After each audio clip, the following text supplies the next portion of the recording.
Food Fight Friday at the aid station presented by Seven Summit Snacks. I've got my partner back. He was missing in action last time when we had Caitlin Carew on, but Adam, the founder of Community Trail Running, is back, and I'm super excited. Plus, we get to have our friend and guest Derek Sprau on, where we'll be presenting 3 foods where he's going to have to choose which one to eat, which one to toss, and which one to carry. But before we get him on, please make sure you subscribe, rate, and review the Everyday Athlete Podcast Network on your favorite podcast platform. Follow what Adam is doing. He's giving you instructions on how to do it. Dude, my friend, it feels like it's been forever. How are you doing? Thanks for joining me again today. Happy Friday, my friend. I am surviving up here in the lovely Crow's Nest Pass and doing the thing this summer. How are you? I'm good. It's August 8th. Have you guys thawed out? I can count on one hand how many rides I've had into work this week or this summer that have been, oh shit, now I got to do math. Like more than 10 degrees Celsius. So 40, is that 40 something? Yeah, it's about 45. Yeah. There you go. Yeah. So, but admittedly great for sleeping, you know? I wouldn't survive, dude. There's just no way I would survive. I'd be a frozen Puerto Rican sickle for the whole time.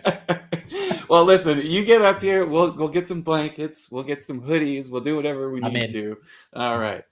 Hey, Kristen, is that in the budget? Can we get some Seven Summit Snacks hoodies and sweatshirts?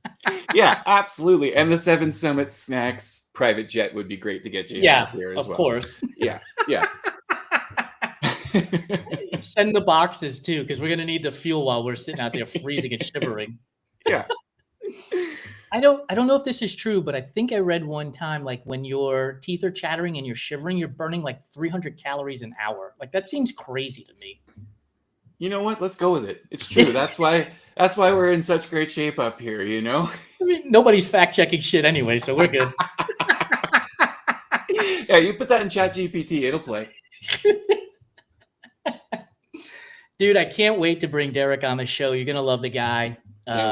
He, like I've said to so many people, the Dos Equis guy is like, you think I'm interesting? You should meet this cat.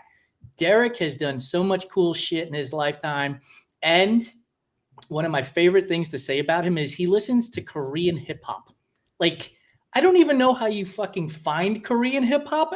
Like, while you're scrolling Spotify, like, how does that pop up? I have no idea. But he does, and he sent Joe Harden and I a link to it one time, and it's like a mix of heavy metal and hip hop. It's good. Like clearly, I don't know any of the words, but it's good shit. So I don't know the words on the best days anyway. So give me some good beats. Yeah, I like it. I'm into it. Exactly. All right, let's bring Derek on and let's get on with the show. Food Fight Friday at the aid station presented by Seven Summit Snacks. What's up, brother? What's up, guys? How are you? We're better now that we got you here. Thank you.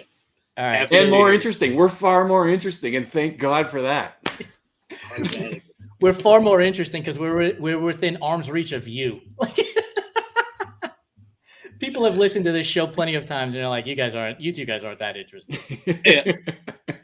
You're giving me a lot of credit, but I appreciate it. Nah, dude, you have earned every bit of it. All right, so you know the game. It's called Eat, Toss, or Carry. I'm going to present to you a scenario in which you have to make a decision while you're at the aid station of which food to eat, which food to toss, and which food to carry. All right. So here's the deal.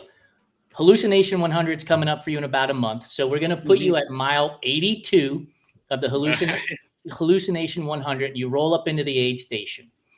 And your 3 choices are Cuban dishes because I know how much you love Cuban food. You sent me to Cafecito while I was in Chicago. So first is a bowl of arroz con frijoles negros that is ice cold because it's been sitting around all day.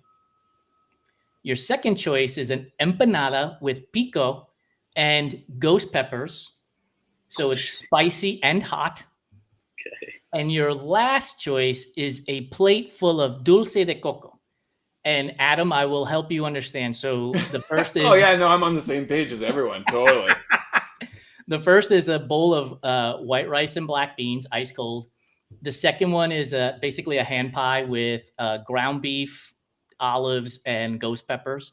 And then the third one, the dulce de coco, it's a stick that is a coconut candy, but it's like fucking chalk. It tastes great, but it just breaks and becomes like this ball of glue and chalk in your mouth. So he's got a whole plate of that. Yeah.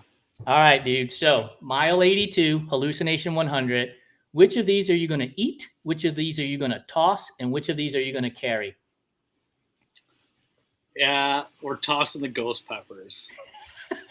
You only got 18 miles, though. Smart, yeah. Exactly. And some asshole said that to you as soon as you rolled into the aid station too. You're almost done, Derek. I'm not yet. I'm not DNFing at mile 98 with severe diarrhea. So we'll toss the ghost peppers. I think I'm gonna eat the dolce at the aid station because I got plenty of stuff there to wash it down, and I got somebody there to do the Heimlich on me if I start choking on it. You know that thing is going to be like a dam on your throat. You're not going to be able to get liquid down. It'd be like trying to eat half a sleeve of saltines. Yeah, not great for sure. And then you gotta carry the beans because I mean rice and black beans, cold, hot, don't matter. It's always good. And you'll get that extra kick of carbs around mile 92 when you need it. Yeah. You got that bowl. Adam will display what it's like to eat the bowl as you're running down. Yeah.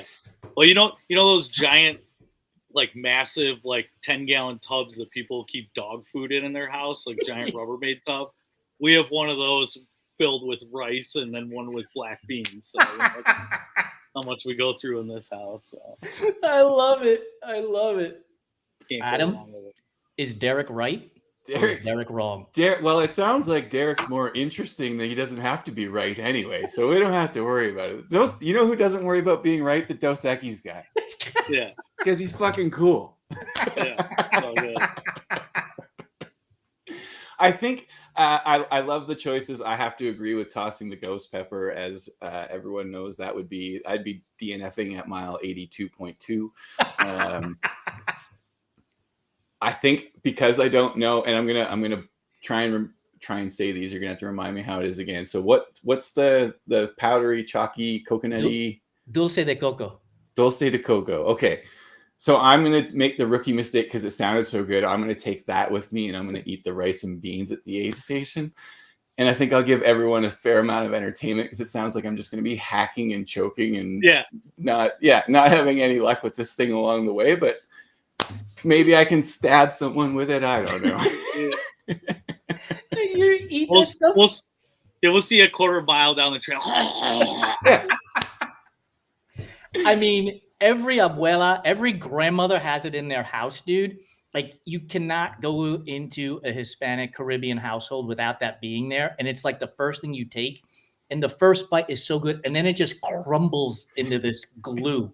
It's just so if you're dehydrated at mile 82, you are not getting any more liquids in because your mouth is going to be glued shut.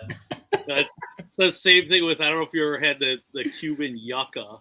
Yes. They cook it, and it's like, I mean, it's you have a piece like this big, and for some reason it weighs 2 pounds. It's the densest stuff in the world. And you put that stuff in your mouth, and it takes you like 20 minutes to chew it because it's like a mega dense potato or something, and then it hits your stomach like a rock. It's so bad, dude. That yucca is so yucca fries. You could probably eat like a half of one before your stomach feels full. Like it just it expands for some reason. Like it's like dark matter. Yeah. All right, so I am going to pass on the dulce de coco too. Like I just can't imagine like trying to breathe. I'm a mouth breather when I run, so that's out. Like there's just no way I'm going to be able to do that. I'm going to eat the ghost pepper because my guess is I'm going to be hauling ass now because if I'm going to beat the guy in 723rd place, it's going to be because I ate the empanada with the ghost pepper. He's not smoking me at the end. I'm going to run right into that porta potty. You just want another poop story. Yeah, exactly. your gas is going to be propelling, adding 2 minutes to your mile time. When you scroll Ultra Sign Up and you're like, hey, he finished in 722nd place, you will know it was because of the empanada with the ghost pepper. And I'm taking the bowl of rice and beans with me because, once I'm done in the porta potty at the finish line, I'll have that as my recovery food right at the end. I'm in. I'm all golden. If you're in a hot race, the ghost pepper would actually help you out. Yes. Because it'll cool you down. Exactly.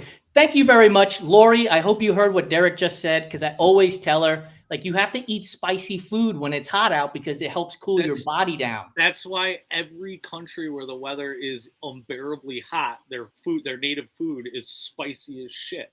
Nailed it. Yeah. Nailed it. 100%. Yep. Derek, thank you so much for being a guest on Food Fight Friday at the Aid Station presented by Seven Summit Snacks. Because you were such a great sport with us, we will be sending you an Explorer box from Seven Summit Snacks. So appreciate your time, man. Oh, awesome. Wait, and thanks, guys. Before we let you go, though, I always have to ask. I don't think it's yucca, was it? Yes. Mm-hmm. Okay, I don't think it's going to be that. But what's if just you're rolling up to an aid station and there's one thing there that you could have anytime, any place, like this is what I want to see, what would it be? That's specifically Cuban or any food? No, anything. Just when you're out, if you were just rolling into an aid station right now and there was just one thing that would consistently, it didn't matter when, where, what's the one thing you'd be like, this would be my safe choice? A giant hoagie sandwich with all the meats. Ooh, what about, so are we doing cheese and then shredded lettuce, onions, tomatoes too? Yeah. I don't know if you know the gargantuan at Jimmy John's. That's the one that has all the lunch meats they have. Yeah, that's the one I want. Amazing. The problem is when you roll into the aid station, they've cut that 12-inch sub into 1/4-inch slices because you got to feed 38 people with it. Yeah. I want the whole thing, man. I want to be putting it in my pole holder back here and just.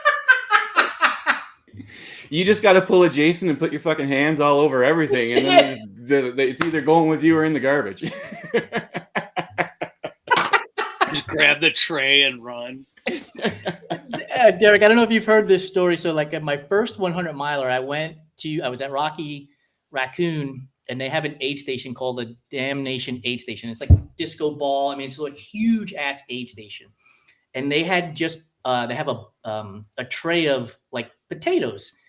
And it's my first 100. I don't know anything about any of this shit. I come rolling up there and I just put my hand in the fucking bin, and just scoop out like a backhoe to eat it, right? And the volunteer's face was like, what the fuck? And she's got all the little Dixie cups all nicely lined up next to it, And I'm shoveling all the potatoes. She has to take the whole tray, throw it all out. Because, your hands are filled with boogers and sweat. Yeah. Whatever. So if you want the whole Jimmy John sandwich, just pull a me and just touch everything, lick it. You'll be all right. I mean, that's a step better than if you had just been bobbing for apples. Your mouth. That's at the next one. I'm racing Javelina. I'm going to find that aid station. I'll be doing that. There you go. I appreciate your time, brother. Thanks so much. Thank you, Dave. Thanks, guys. Take it easy. Dude, this was awesome. It's like going home again and having it be all right. Anything coming up for you on the calendar that you want to share, promote, discuss, let people know about? Summer's been super slow around here, trying to take a breath and catch up, but we got an episode coming out on Monday. It's kind of a fun one for me. I'm doing it with Sheena about our experience at Panorama Resort running the race there, and she chilled out at the resort, and we're going to give a little kind of review of the weekend, and then we're going to give away an entry for next year. So very cool. So make sure everybody check that out. That'll be on August 11th. We'll drop that out and we'll promote it on the Run Try Bike Instagram pages and stories. Appreciate your time, dude. Love having you back on the show and laughing and cracking up. Thank you so much. Thank you, Jason. A pleasure to be here as always. And look at us, because Matthias isn't here, we're under 15 minutes.